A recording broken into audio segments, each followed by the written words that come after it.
오늘 우리에게 주시는 하나님 말씀은 민수기 21장 4절부터 9절까지의 말씀입니다. 오늘 말씀에서는 두 가지를 증거할 것입니다. 먼저는 이스라엘 백성들의 불평을 보면서, 그들의 원망을 보면서 이 원망의 본질에는 하나님에 대한 그릇된 생각이 있었다는 것에 대해서 증거할 것입니다. 두 번째로는 하나님께서 우리를 바로잡으시기 위해서 어떠한 처방을 내려주셨는지 증거하도록 하겠습니다. 먼저 이스라엘 백성들이 불평합니다. 그리고 이 불평은 하나님에 대한 잘못된 생각에서 시작되었습니다. 이스라엘 백성들은 광야에서 많은 불평을 합니다. 먹을 것이 없다, 마실 것이 없다, 애굽으로 돌아가자, 여러 불평을 합니다. 이번 불평은 광야에서 마지막 불평인데 5절 말씀을 함께 보시면은 누구를 향해서 불평을 하고 있습니까? 5절 말씀을 보시면은 하나님과 모세를 향해서 불평하고 있습니다. 여러 불평들이 있었지만 그 이전까지는 하나님에 대한 불평은 없었습니다. 모세와 아론에게만 불평을 했는데 가나안 땅 들어가기에 이제 다 돼서 광야 생활 막바지에 이르러서 이스라엘 백성들은 하나님과 또 모세를 향해서 원망하고 있습니다. 이스라엘 백성들이 왜 이렇게 극심한 불평을 하겠습니까? 4절 말씀을 보면 알 수가 있는데 4절 말씀에서 백성이 호르산에서 출발하여 홍해길을 따라 에돔 땅 우회하려 하였다가 길로 말미암아 백성의 마음이 상하니라 라고 되어져 있습니다. 여기서 마음이 상했다는 것은 인내하지 못했다, 또 참지 못했다라는 것을 의미합니다. 모세는 이스라엘 백성들을 가나안 땅으로 인도할 때에 에돔 땅을 가로질러서 인도하는 것이 아니라 에돔 땅을 이렇게 우회해서 가나안 땅으로 가려고 합니다. 쉽게 말해서 여기 김포에서 양양 가려면은 서울 양양 고속도로 타면 되지 않습니까? 그렇게 가면 되는데 그렇게 가지 않고 김포에서 대전 갔다가 대전에서 다시 양양으로 가려고 했던 것입니다. 그러니까 바로 가면 되는데 이게 뺑 돌아서 가니까 백성들의 마음에는 그 인내심이 바닥나 버렸습니다. 이스라엘 백성들 입장에서는 이 모세의 인도가 매우 답답한 것이었습니다. 이스라엘 백성들은 광야에서 40년 동안 살았고 눈앞에 목적지가 보이는데 얼마나 빨리 정착하고 싶겠습니까? 심지어 오늘 말씀 위에 1절부터 3절을 보시면은 이스라엘 백성들이 가나안 사람들과 전쟁에서 승리합니다. 3절 말씀을 보시면은 여호와께서 이스라엘의 목소리를 들으시고 가나안 사람을 그들의 손에 넘기심에 그들과 그들의 성읍을 다 멸하니라 라고 증거하고 있습니다. 하나님이 조금만 도와주시면은 가나안 사람들은 물론이거니와 에돔까지도 다 쓸어버릴 수가 있을 것 같았던 것이죠. 근데 하나님은 왜 전쟁하라고 말씀하시지 않는지, 모세는 왜 융통성 없이 굳이 에돔 땅을 우회해서 가려고 하는지 이해할 수가 없었던 것입니다. 무식하게 뺑 둘러서 가는 하나님과 모세가 미련해 보이고, 그리고 그 답답함을 참을 수 없었기 때문에 불평과 원망과 탄성이 쏟아져 나왔습니다. 이스라엘 백성들은 이러한 마음을 가지고 하나님과 모세를 바라보기 시작합니다. 그리고 그 결과로 하나님과 모세의 사역 전체가 뭔가 미련해 보이고 답답해 보이고 심지어는 하찮은 것으로 여기게 됩니다. 그래서 5절 말씀을 보시면은 5절 말씀에서 어찌하여 우리를 애굽에서 인도해내어 이 광야에서 죽게 하는가? 이곳에는 먹을 것도 없고 물도 없도다. 우리 마음이 이 하찮은 음식을 싫어하노라 라고 말하면서 불평을 드러놓고 있습니다. 근데 이들의 불평은 단순히 짜증을 내는 것이 아닙니다. 지금 시기가 광야산의 거의 막바지에 다다랐습니다. 40년째 되는 시기입니다. 그들이 이러한 불평을 내놓는 것은 40년 동안의 그 은혜가 그들을 먹이고 입히고 보살핀 그 하나님의 은혜와 능력과 신실하심을 단번에 무시하는 것입니다. 이 미련한 하나님 때문에 우리가 그 좋았던 애굽에서 나오게 되었다. 이 답답한 모세 때문에 우리가 광야에서 40년 동안 하찮은 만나 따위밖에 먹지 못했다. 하나님은 만나밖에 못 주시나?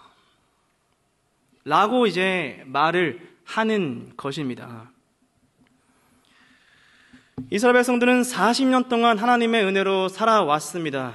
근데 지금 하나님이 자신의 생각대로 움직여주지 않았을 때에 그 은혜를 하찮은 것으로 여깁니다.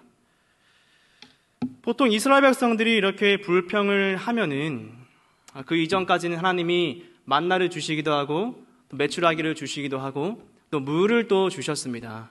하나님이 불평을 들어주셨습니다. 그런데 이번에는 하나님 불평을 들어주십니까? 아니면 들어주시지 않습니까? 우리 잘 알겠지만 하나님은 불평을 들어주시지 않습니다. 이스라엘 백성들은 불평과 원망을 늘어뜨려 놓으면은 하나님이 뜻을 돌이키시고 에돔 땅을 가로질러서 가게 할 것이라고 생각했지만, 그렇게 하나님을 시험했지만, 하나님께서는 그들의 요구를 들어주시는 것이 아니라 불뱀을 보내시면서 그들을 심판하십니다. 불뱀이 그들을 물게 하십니다. 뱀에게 물려서 죽음에 이르게 하십니다. 여기서 불뱀은 원어로 보면은 불붙은 뱀이라는 의미인데, 이것은 하나님의 불타는 진노를 나타내고 있는 것입니다. 이스라엘 백성들은 하나님을 자신의 뜻대로 움직이기 위해서 하나님과 모세를 원망했고 은혜를 하찮은 것으로 여겼습니다. 하나님을 내 뜻대로 조종하고 시험하려는 목적으로 고의적으로 악을 행했습니다. 사도 바울은 고린도전서 10장 9절에서 이 사건을 이렇게 해석하고 있습니다. 그들 가운데 어떤 사람들이 주를 시험하다가 뱀에게 멸망하였나니. 이스라엘 백성들은 광야 40년을 지내면서 하나님이 익숙해지고 하나님이 일하심을 가까이 보았습니다. 근데 문제는 그것을 은혜로 여긴 것이 아니라, 그것을 감사함으로 받은 것이 아니라 하나님과 가까이 있으면서 하나님을 시험하고 하나님을 계산하려고 한 것입니다.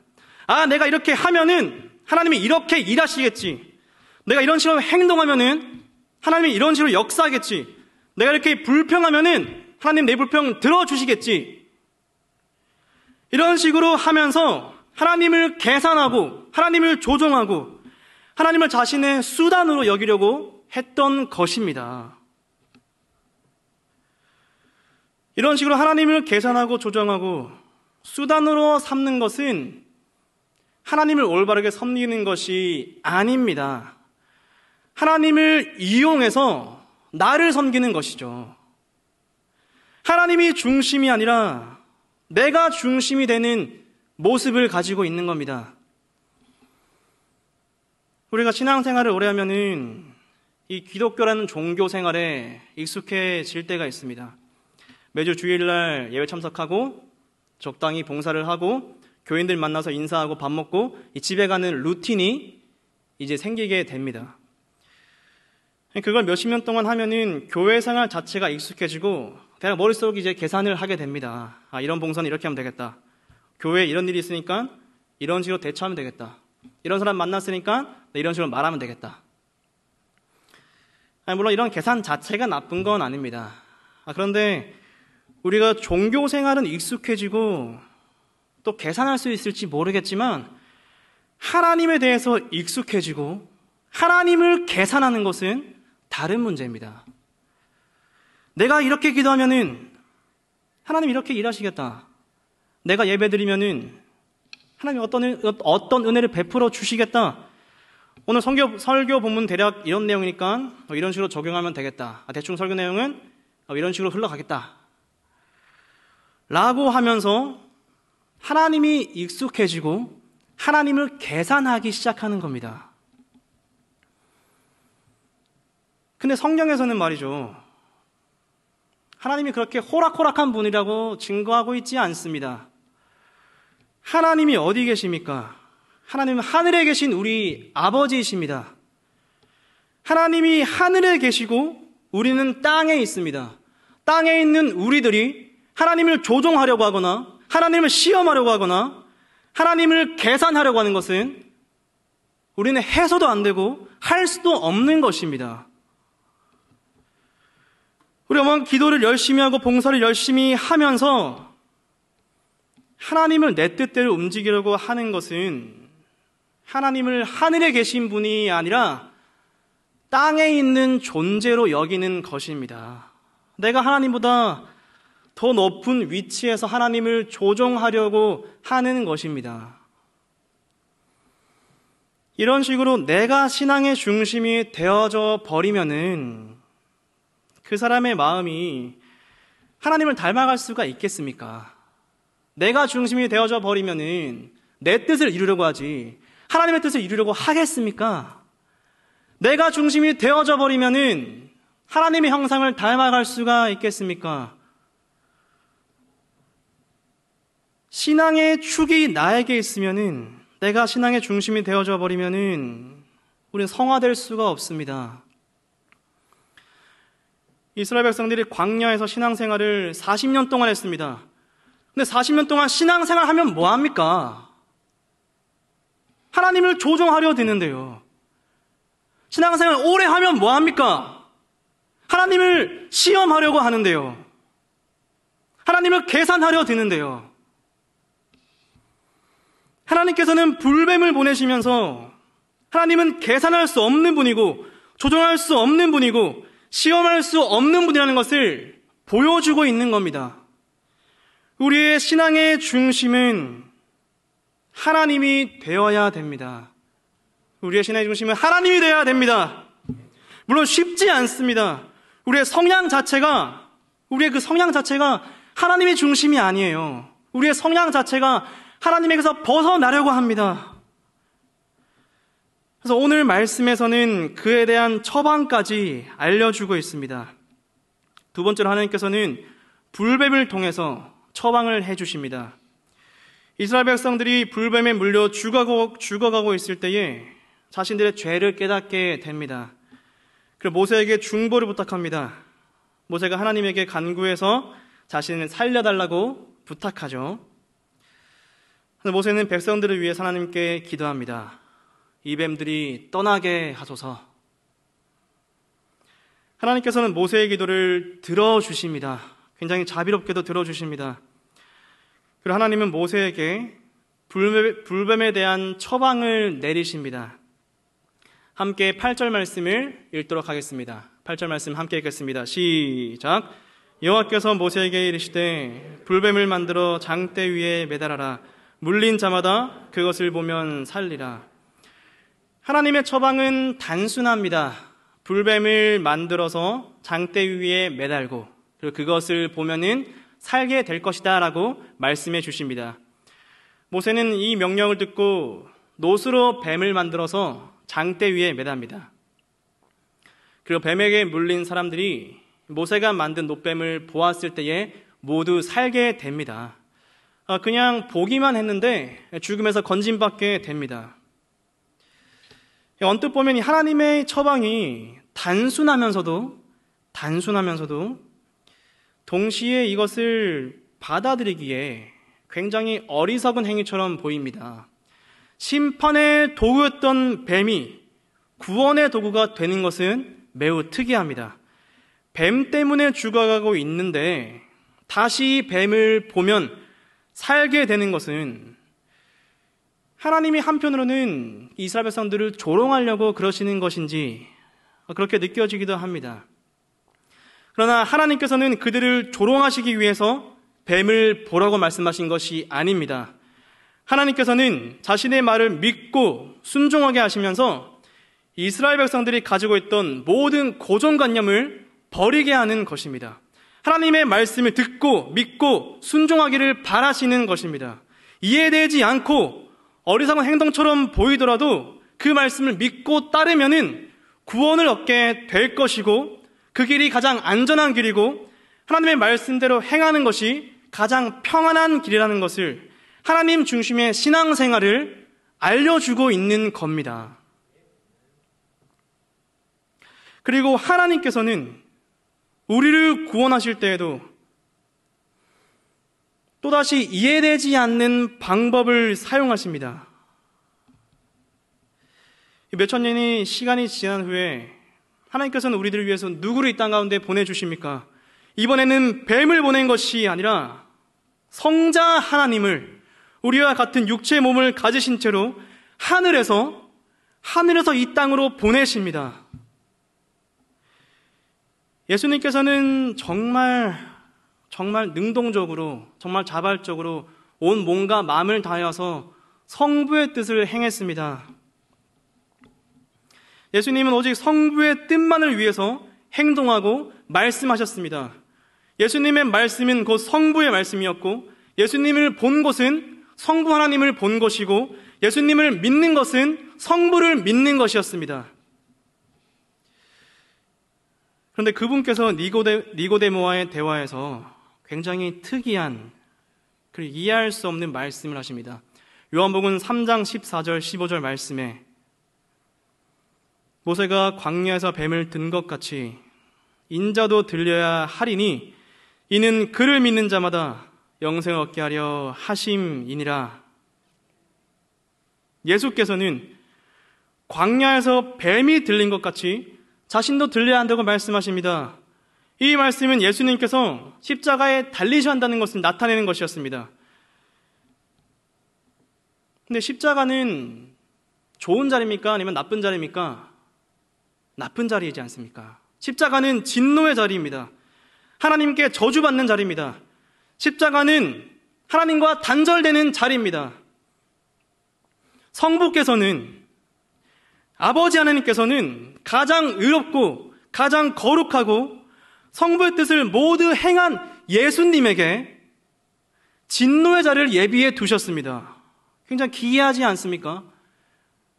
신앙생활 잘하면 하나님께 복받는 게 참 당연한 것 같은데, 예수님께서도 자신에게 이 십자가의 자리가 예비되어져 있는 것을 괴로워하십니다. 그래서 겟세마네 동산에서 어떻게 기도하십니까?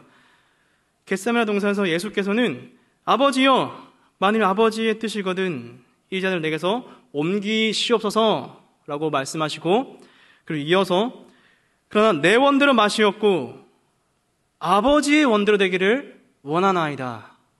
아버지의 원대로 되기를 원하나이다. 성부께서는 성자 하나님에게 굉장히 가혹한 자리를 예비해 두셨습니다. 성자께서도 그 자리가 얼마나 괴롭고 고통스러운 자리인지 알고 계셨습니다. 근데 예수께서는 끝까지 성부의 뜻을 구하십니다. 끝까지 하나님을 중심으로 살아가십니다. 예수께서는 이해되지 않는, 어쩌면 미련해 보이는 그 가혹한 자리로 나아가십니다. 예수께서는 마지막까지 성부의 뜻을 이루시면서 다 이루었다라고 말씀하십니다. 예수님은 가장 거룩한 분으로서 하나님께 따질 수 있고 하나님께 불평할 수가 있었습니다. 예수께서는 그 기이한 성부의 뜻을 원망할 수 있는 유일한 사람이셨습니다. 근데 예수께서는 하나님의 뜻을 이루어 가시면서 단 한 번의 원망을 하십니까? 단 한 번의 불평을 하십니까? 예수께서는 묵묵하게 십자가를 지고 가십니다. 예수께서는 마지막까지 하나님을 중심으로 달려가십니다. 그 마지막에 죽음이 있다 하더라도 예수께서는 하나님의 뜻을 위해 달려가십니다. 왜냐하면 그분께서 세상 죄를 모두 지셔야지 우리가 의롭게 되기 때문입니다. 고린도후서 5장 21절 말씀을 보시면은 하나님이 죄를 알지도 못하는 이를 우리를 대신하여 죄로 삼으신 것은 우리로 하여금 그 안에서 하나님의 의가 되게 하려 하심이라. 이것이 바로 복음의 신비입니다. 죽어마땅한 죄인이 의롭게 되고 가장 의로우신 예수께서 죄가 되는 것이 이 복음이야말로 정말 이해할 수 없는 하나님의 방법입니다. 우리의 신앙의 중심이 하나님에게서 나에게로 옮겨지려 할 때마다, 내가 자꾸 하나님을 계산하고 하나님을 조종하려고 할 때마다 이 십자가를 바라보십시오. 십자가의 신비 앞에서 무릎 꿇으십시오. 우리가 십자가를 바라보고 그리스도를 묵상할 때 우리는 겸손하게 됩니다. 우리는 그 십자가의 신비 앞에 세워질 때에 하나님을 계산하는 것이 아니라 하나님을 경배하게 됩니다. 우리가 십자가 앞에서 겸허하게 나의 마음을 내려놓게 될 때에 하나님을 조정하는 것이 아니라 하나님의 뜻을 인내하면서 순종하게 됩니다. 우리는 십자가를 바라보면서 나 중심의 신앙생활이 하나님이 중심으로 옮겨가게 될 것입니다. 그리스도를 바라보십시오. 그리스도를 바라보시면서 여러분의 신앙의 중심이 하나님이 중심이 되기를 소망합니다. 소망합니다. 하나님의 중심으로 신앙 여정을 달려가시면서 하나님을 닮아가시고 하나님의 뜻을 이루어가시고 하나님의 마음을 알아가는 저와 여러분이 되었으면 좋겠습니다.